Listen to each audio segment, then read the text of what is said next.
नमस्कार। इलेक्ट्रोहोम्योपैथी के इस विशेष एपिसोड में बस्ती से आपका प्यारा दोस्त डॉक्टर श्रीवास्तव आप सबके बीच इस आपके पसंदीदा प्रोग्राम को लेकर के हाजिर है।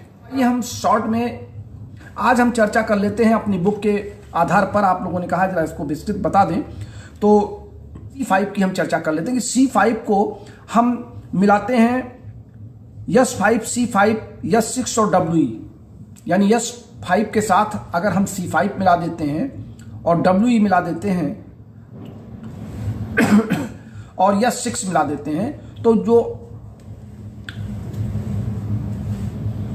कि आज अभी मैं एक शादी समारोह से भी लौटा हूं, तो थोड़ा सा कुछ हवा बदली है, तो मुझे भी कुछ लग रहा है कि गले में खराश हो रही है।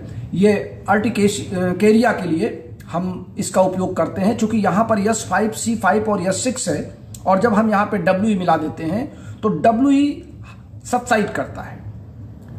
सबसाइड करने का तात्पर्य है कि रोग को जहां पर जिस कंडीशन में है उसी कंडीशन में रोकने का प्रयास करता है। हमारे तमाम साथी इलेक्ट्रिसिटी पर बार बार कंफ्यूज कर जाते हैं कि इलेक्ट्रिसिटी कब देना चाहिए, कब नहीं देना चाहिए और किसका क्या काम है। मैं सोचता हूं आप सबके कई सवाल इस पर आ गए हैं, तो हम एक दिन इलेक्ट्रिसिटी पर पूरा ही क्लास ले लें, और कोशिश करूंगा कि मैं अगले वीक में आपसे इलेक्ट्रिसिटी पर ही केवल चर्चा करूं, क्योंकि मेरा निजी अनुभव है कि इलेक्ट्रिसिटी को ज़्यादा समय तक नहीं चलाया जाना चाहिए।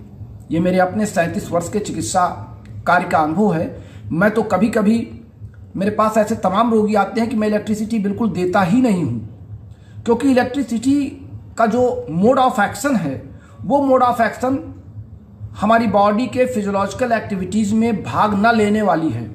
इस नाते वो चूंकि हमारी मेडिसिन पर रिएक्ट करते हैं, तो मेडिसिन के रिएक्ट करने में अगर हमको मेडिसिन का कार्य बढ़ाना है या घटाना है, तो हमको कोशिश करना चाहिए कि हम उसके डोज को ही सेट कर लें, इलेक्ट्रिसिटी को देने की ज़रूरत ही ना पड़े। इलेक्ट्रिसिटी का कब देना चाहिए और कब नहीं देना चाहिए, हम इस पर आपसे चर्चा करेंगे।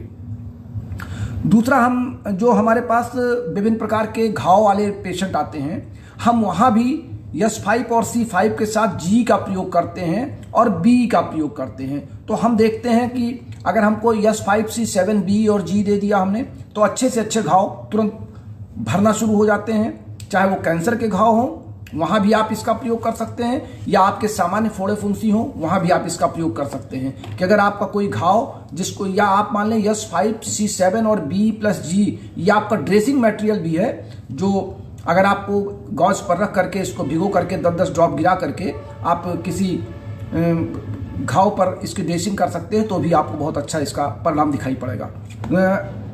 जो महिलाएं हैं, महिलाओं का जो वेनरियल डिजीज होता है, वहाँ पर अक्सर ये देखा गया है कि डोज कम और ज़्यादा की बात तो छोड़ दिए, दवाओं को सेलेक्ट करने में आपको प्रॉब्लम होती है। तो महिलाओं के वेजाइनल ट्रैक में अगर कोई इन्फेक्शन है, या वहाँ पर कोई ईचिंग प्रॉब्लम है, या कोई जिसको कह सकते हैं कि कोई सेक्रेशन है, वहाँ पर हमने आप अपनी बुक के पेज नंबर 155 पे लिखा है S5, C5 और वेन 1।